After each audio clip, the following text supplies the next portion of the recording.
Vamos a comenzar ahora con el desarrollo de la unidad 10 del programa referida a la autoría y la participación. Cuando un delito es cometido por una sola persona, la situación es más sencilla, porque podríamos decir que él ha sido el autor directo. Ahora bien, la problemática nace cuando existen varios sujetos intervinientes en un delito.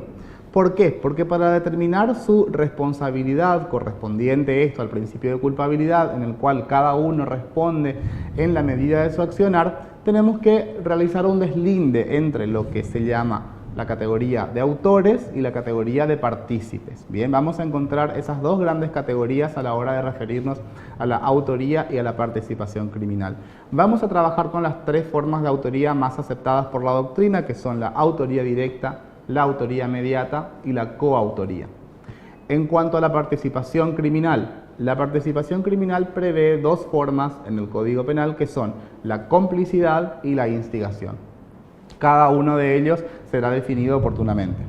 Bien, uno de los criterios que hoy goza en doctrina de mayor aceptación para definir, para hacer una distinción entre autores y partícipes, es el criterio que nos proporciona la teoría del dominio del hecho. Al margen de esto, les recuerdo que existe una amplia bibliografía en torno a la distinción entre autores y partícipes de otras teorías que han ido cayendo en desuso con el tiempo. Bien, hoy en día mayoritariamente se entiende que autor es quien tiene el dominio del hecho. De esa forma vamos a encontrarnos con que autor será quien tenga el dominio del hecho y partícipe será quien no lo tenga. En el Código Penal vamos a encontrar la regulación de la autoría y la participación en los artículos 45 y 46, hasta el 48 inclusive es el marco legal con el que vamos a trabajar para los casos de autoría. Bien, como dijimos, el deslinde entre autores y partícipes va a venir dado por el dominio del hecho. ¿Qué es el dominio del hecho? El dominio del hecho es la posibilidad que tiene cada uno de los autores, bien, de llevar adelante el plan delictivo, de interrumpirlo, de hacerlo cesar. Es esta posibilidad con la que no cuentan los partícipes, bien. La característica principal entonces de los autores es quienes tengan el dominio del hecho y que realicen, para ser autores directos, deben realizar el hecho de propia mano, bien, sin ningún intermediario.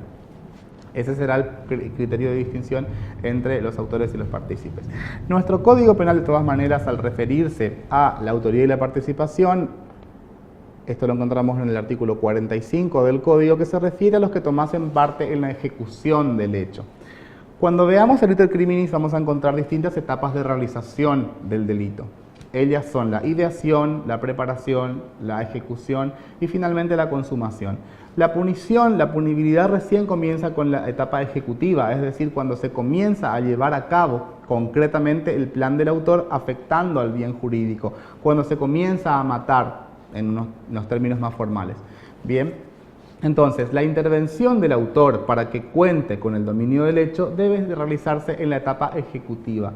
Los partícipes por la regla general intervienen en momentos no en la ejecución, intervienen en momentos previos a la ejecución. Bien, el partícipe por regla general es quien realiza un aporte en la etapa preparatoria.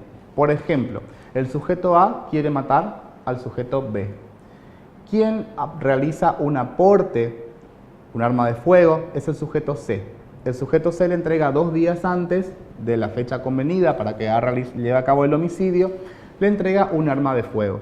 El sujeto A se dirige a la casa del sujeto B y lo mata. Podemos ver allí claramente cómo el sujeto C no participa en la ejecución del homicidio, es decir, el sujeto A realiza de propia mano el homicidio de B.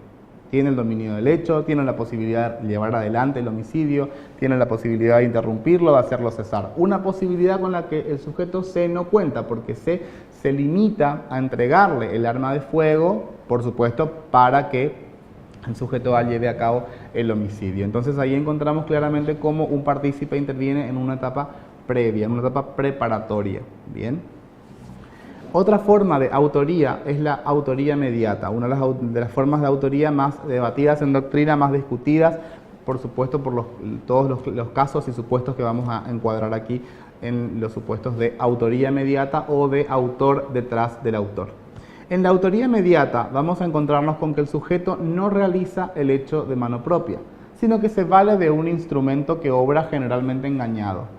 Por ejemplo, El sujeto A entrega a B una caja de bombones y le pide que por favor B lleve esos bombones a la casa de la novia de A, que es C. El sujeto B lleva la caja de bombones, se la entrega a la novia de A, quien consume los bombones al día siguiente y muere envenenada. Los bombones estaban envenenados previamente por A. En este caso, vamos a discutir lo siguiente. El sujeto A no es quien realiza de mano propia la conducta, porque en definitiva no es él quien hace entrega en forma personal de los bombones, sino que se vale de un instrumento que es B. Recordemos que B no sabe que los bombones se encuentran envenenados, porque caso contrario, distinta sería la solución. Pero en este caso vamos a encontrarnos con que A engaña al sujeto B, haciéndole creer que esos bombones eran por algún regalo en particular, los bombones estaban en buen estado. Vamos a encontrarnos allí con un supuesto de autoría mediata. ¿Quién es el autor mediato? El autor mediato es A, porque se vale de un instrumento, que es B, que obra sin dolo. B obra, en este caso particular, en error de tipo, porque no sabe lo que está haciendo. Él está haciendo entrega de una caja de bombones envenenada, pero no sabe que está envenenada. Entonces vamos a encontrarnos con que B obra atípicamente en el plano subjetivo, porque existe una falta de representación de los elementos del tipo objetivo. Él no sabe que está matando a C haciendo la entrega de los bombones envenenados. No conoce los elementos. Lo mismo sucedería en un caso en el cual un médico les pida a una enfermera que inyecte a un paciente con una sustancia medicinal, bien, con algún medicamento para mejorar la salud del paciente, cuando en realidad el médico colocó dentro de la jeringa un potente veneno que termina matando al paciente. En este caso, la enfermera también obra atípicamente porque desconoce el carácter letal del contenido de la jeringa. Ella coloca la inyección al paciente representándose que se trata de una medicación específica para el tratamiento de la dolencia. Entonces vamos a encontrar aquí también al médico como autor mediato, quien se vale de un instrumento. ¿Qué quiere decir un instrumento? ¿Qué quiere decir instrumentalizar? Instrumentalizar quiere decir que se hace incurrir en error al sujeto actuante, bien, en este caso a la enfermera o a B, en el sujeto los casos que estuvimos trabajando brevemente. Vamos a encontrar que esos sujetos obran como instrumentos porque no conocen lo que están haciendo, no saben que están matando. Vamos a encontrar allí la responsabilidad del médico A como un autor mediato. Ha instrumentalizado a un autor para que realice la conducta de mano propia. Entonces la distinción entre autoría directa y autoría inmediata está dada por el hecho de que el autor directo obra de mano propia, el autor mediato se sirve de un instrumento que puede obrar atípicamente, sin dolo, justificadamente, inculpablemente. Esto ya es más discutido en doctrina. Y finalmente la postura de Roxin, que habla de los supuestos de autoría inmediata en aparatos organizados de poder. Los remito a la bibliografía de Klaus Roxin, ¿sí? La obra de Klaus Roxin es lo más completo en materia de autoría y participación criminal. Por otra parte, la coautoría se refiere a los casos en los cuales existe un acuerdo previo y hay un codominio funcional del hecho que está estructurado en base a una repartición de funciones previa. Cada uno de esos coautores, para ser tales, debe contar con el codominio funcional del hecho. Si cada uno de ellos no cuenta, o si alguno de ellos, mejor dicho, no cuenta con el dominio del hecho, el codominio del hecho, no podrá ser considerado coautor y eventualmente podrá ser considerado partícipe. En relación a las formas de participación contempladas en el Código Penal, vamos a encontrar básicamente dos, que son la complicidad, por una parte, y la instigación. La complicidad, a su vez, puede subdividirse en complicidad primaria o necesaria y la complicidad secundaria. Recordemos que partícipes son quienes intervienen en una etapa previa a la ejecución, en la etapa preparatoria, y no cuentan con el dominio del hecho. ¿Cómo se define la participación en cuanto a la complicidad? Se define como la realización de un aporte doloso. Recuerden siempre que la participación siempre es dolosa, ¿bien? Siempre es dolosa, en un hecho también doloso. Vamos a encontrarnos allí con que se realiza un aporte doloso a un injusto principal. La participación es accesoria respecto de la autoría. En el autor vamos a necesitar la configuración de un injusto penal. Según la teoría de la accesoriedad limitada, vamos a necesitar que exista en la conducta del autor principal un injusto penal para que pueda existir responsabilidad de los partícipes. Trabajemos un ejemplo. de vuelta al sujeto A que quiere matar a B. Para ello le pide un arma de fuego prestada a C. C le presta el arma de fuego al sujeto A. Pero finalmente A se arrepiente y nunca va a matar a B. En este caso vamos a encontrarnos con que no hay comienzo de ejecución del delito de homicidio por parte de A. Por lo tanto, no tenemos configurado un injusto penal en la conducta del sujeto A. Por lo mismo, no va a haber responsabilidad penal del sujeto C, aun cuando C ya haya hecho todo lo que él tenía que hacer para configurar su participación. Él ya hizo entrega del arma de fuego y era todo lo que tenía que hacer para intervenir.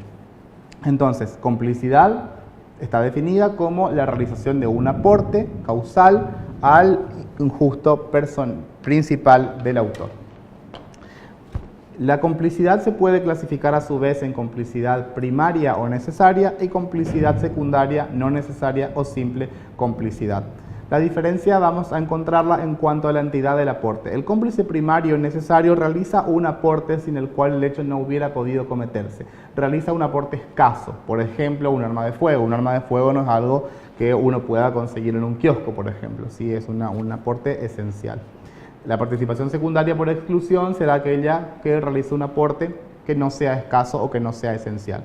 La instigación, por su parte, está definida como la creación del dolo en el autor principal. Lo importante para poder trabajar o para poder hablar de instigación es que la decisión criminal en el autor tuvo que haber nacido como consecuencia directa del accionar del instigador.